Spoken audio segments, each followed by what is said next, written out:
Kílélé. Kí ló jọ? Ndí má bí ẹni kò dá mi lóhùn. Ugbọ́n bẹ́ẹ̀. I'm leaving. Mo ń kúrò ní Pàkúrọ̀. Kí ló ń ṣe? Òun kò Pàkúrọ̀ ṣé o ti bímọ ni?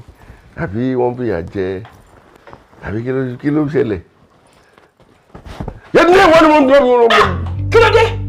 Ọ̀gbẹ́ni kí ló fẹ́ ṣó fẹ́ pa mí ni? Ìsọkúsọ wo ló ń sọ lẹ́nu? Èmi sọ̀sọ̀kúsọ lẹ́nu. Ṣé wọ́n rí pé bíbá yóò fẹ́ fẹ́ mi mọ́ ni?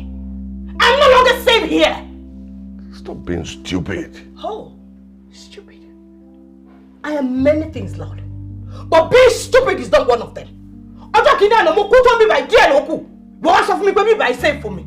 Ìwọ ọmọ pé ikọ̀ kì í kọ́ ọ gbọ̀gbọ̀ ọtí tí láburú bá ṣẹlẹ̀. Èmi ò dẹ̀ ní lájú mi sílẹ̀ síra kí láburú ṣẹlẹ̀ sẹ́mi. Mo ní bíbá yóò safe, wọ́n sọ pé ó safe. Èmi bá sọ̀rọ̀ èmi